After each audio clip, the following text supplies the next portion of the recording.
Yo, jour 8, qui a failli ne jamais exister. Donc je fais une vidéo hier sur la consistency et aujourd'hui je manque de ne pas faire de vidéo. Donc rapidement, qu'est-ce qui se passe? Sarah est tombée malade à cause du cours de cuisine d'hier. Donc malheureusement, ça a été une journée un peu perturbée. Puis elle est toujours au lit, donc c'est pas la forme du tout. Sinon, plusieurs bonnes nouvelles dans la journée. Premièrement, j'ai reçu enfin le groupe. Il a mis vraiment beaucoup de... Enfin non, c'est pas vrai, il a mis 4 jours à arriver. Mais il devait arriver plus tôt et ça m'avait un peu frustré. Ensuite, je suis en train de terminer ce livre dont je vous ferai sans doute un résumé dans une prochaine vidéo parce que je pense qu'il doit me rester 40 pages au maximum, donc je l'aurai fini aujourd'hui. Euh, et ce qui va me permettre de commencer mon challenge Hormozy. Donc j'ai l'intention de lire les 3 livres d'Hormozy l'un à la suite de l'autre et le plus rapidement mais le mieux possible aussi. Donc pas juste vite pour le plaisir, mais euh, de façon consistante tous les jours. Et je me suis fixé d'avoir terminé ça avant la fin de l'année. C'est carrément faisable. Si j'y arrive, j'achète du coup mon set de club de golf. Je me suis fixé des objectifs maintenant qui sont plus du tout liés à l'argent parce que je me rends compte que c'est plus trop une motivation. Et au-delà de ça, ben, avant je me fixais des objectifs financiers parce que j'avais pas encore l'argent pour m'acheter certaines choses. Et du coup, je me disais, bah, quand j'aurais gagné cet argent-là, je pourrais m'acheter ça, super. Et en fait, bah, ça peut plus trop marcher maintenant parce que techniquement, les choses que je veux, je pourrais aller les acheter toutes. Donc, c'est plutôt une question de qu'est-ce que je dois avoir fait qui est indéniablement bon pour ma progression personnelle, que j'ai pas encore fait. Quand j'aurai fait ça, je pourrais acheter une des choses qui me fait plaisir pour le moment. Et un des sujets qui me parle beaucoup pour le moment, c'est le golf. Et il y a des clubs que j'aimerais acheter. Donc voilà, je ferai peut-être aussi une vidéo une fois que je les aurai achetés. Donc l'objectif, c'est d'avoir lu ces 3 livres. euh, en évidemment prenant des notes, évidemment en ayant une lecture profonde, etc. Parce qu'on a plusieurs business a priori à lancer avec Sarah. Sans Sarah, ce sera à mon avis le plus gros point de 2026, le lancement de nouvelles choses. Donc pour moi, avoir ces connaissances à l'arrière de la tête, c'est une excellente idée. C'est quelque chose qui est, à mon avis, absolument nécessaire. Donc voilà, avoir lu ces livres-là, et en bonus, j'ai aussi les Lost Chapters qui n'ont pas été ajoutés dans quoi que ce soit. Donc ceux-là, je les ajouterai probablement aussi si toutefois j'ai fini ces 3 premiers livres. Et puis, à mon avis, on passera à la lecture des livres de Ray Dalio. Je pense que je vous ferai des vidéos de résumé de livres à chaque fois que je les aurai terminés, voire même chapitre par chapitre si j'estime que ça vaut la peine et que ça a du sens. Dernier sujet, j'ai un rendez-vous pour passer la green card samedi. Donc, ça veut dire que, a priori, l'examen, je devrais le réussir. Voilà. A priori, l'examen, je devrais le réussir. Donc, ça voudrait dire que autant Sarah que moi, on aura tous les deux une green card quand on sera à Bali, ce qui veut dire qu'on pourrait faire le parcours de Bali au golf. Ça va être incroyable. Comme je le disais dans une autre vidéo, c'était quelque chose que je regardais avec un ami de loin en me disant c'est stylé, t'imagines, t'es là, t'es en train de jouer au golf au bord de l'océan à Bali, c'est incroyable. Et je vais pouvoir le faire. Donc, trop bien. Vraiment trop bien, trop bien, trop bien. De manière générale, je me rends compte que j'aime particulièrement la vie que je mène aujourd'hui. Il n'y a rien que je voudrais changer à part récupérer 2-3 centimètres de barbe. Mais en dehors de ça, vraiment, la vie que j'ai aujourd'hui me plaît énormément. Très rapidement, je vais encore aller voir ma famille, puis je vais encore aller voir mes amis, et puis quand je reviendrai, ce sera Noël, et puis après, ça sera un an de relation avec Sarah, et puis mon anniversaire, et puis. Il va encore y avoir énormément de belles aventures l'année prochaine, je le sais. Celle-ci n'est pas du tout finie, hein, je dis pas ça, mais le temps passe à une vitesse tellement folle que penser déjà à l'année prochaine, c'est pas complètement con.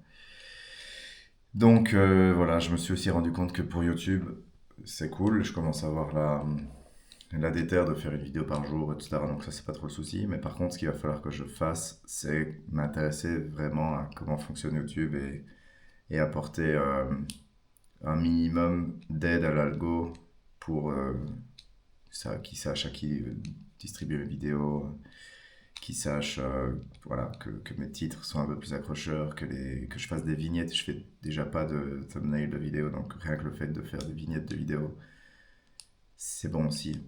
Comme ça m'amènera à un autre objectif. Je me suis fixé l'objectif de passer les 1000 abonnés aussi. Lorsque j'aurai passé ces 1000 abonnés, je ferai un voyage avec Sarah pour aller voir les aurores boréales en Laponie, en Suède, puisqu'elle est également suédoise, elle. Donc, euh, donc ça peut être vraiment chouette. Et tout ça, c'est que une question de consistance, mais aussi de faire bien les choses. C'est complètement con de taper dans toutes les directions. Donc là, je l'ai déjà expliqué, mais j'ai l'objectif simple de 1 heure d'apprentissage par jour, 3 à 4 heures de vrai deep work de qualité, sport. Et quand tout ça est aligné et que je le fais bien, je sais que over a long enough period of time, ça va amener des super résultats. Donc tout est beau, tout est positif. Et je crois que je vais commencer à montrer un peu ma chaîne YouTube à mes amis, à ma famille, etc. Chose que j'ai pas encore trop faite.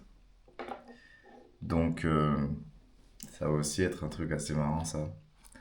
Voir le retour de mon père, de mon frère, etc. sur ce que je fais, ça risque d'être assez marrant. Donc voilà, début de semaine un peu compliqué.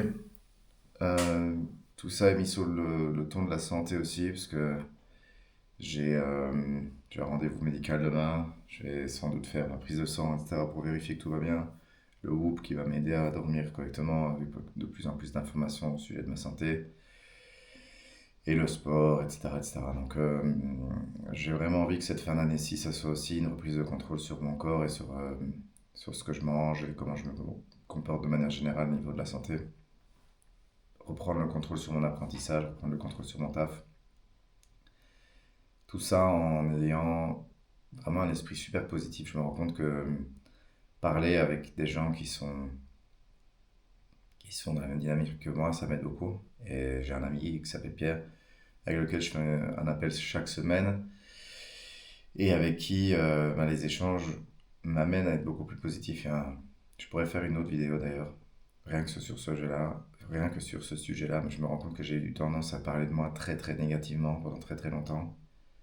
Et en fait, il y a une différence profonde entre dire je suis une merde et ce que je fais est nul. Et vraiment, la différence est fondamentale. Et j'ai eu tendance beaucoup à me motiver par la négativité, et beaucoup à me dire je suis qu'une merde, je suis qu'une merde. Et en fait, vouloir prouver par ego que c'est pas le cas. Mais sauf que cette dynamique un peu foireuse, une fois qu'on a atteint quelque chose, on n'a plus du tout envie de bouger parce que c'est indéniable qu'on n'est pas n'importe quoi. Alors que se dire quand on voit son physique, putain, t'es vraiment qu'un roulard, tu ressembles à rien, c'est pas fou, t'es qu'une merde, t'es qu'une merde. À chaque fois se définir avec des étiquettes foireuses comme ça, plutôt que dire ton physique pour le moment n'est pas à la hauteur. Ton physique pour le moment il est nul. Pour le moment, ton physique il est pas au niveau. Mais tu peux faire quelque chose pour changer ça. En fait, c'est ça la différence, c'est que si tu es, c'est comme ça. Si c'est un état de fait, tu as le pouvoir de faire changer tout ce que tu veux. Donc, c'est beaucoup plus facile à modifier. Et c'est surtout beaucoup plus positif pour notre esprit aussi de se dire c'est pas moi qui suis une grosse merde, c'est mon physique qui pour le moment est pas bon. C'est conséquence de mes actions. Et comme je peux contrôler mes actions, ben, ça tiendra pas longtemps comme ça. Donc, je me souhaite de continuer à essayer de mettre en place tout ce que je fais pour le moment avec YouTube, avec le sport, avec le travail, le golf aussi. Sarah est en train de s'obséder sur le golf, ça me plaît énormément. Je pense que ça va être vraiment chouette. Je me vois vraiment avoir une... En tout cas, j'espère qu'on sera épargné par les problèmes de la vie. Je parle de la santé, etc. Mais j'espère qu'on va vraiment être épargné par ça parce qu'on a vraiment de la chance d'avoir une relation si chouette. Qu'est-ce que je voulais dire aussi? J'ai été contacté par la sœur d'un de mes meilleurs amis parce que une amie à elle, donc qui est proche d'elle depuis toujours, euh, son copain a été diagnostiqué avec la même maladie que celle que ma maman a eue.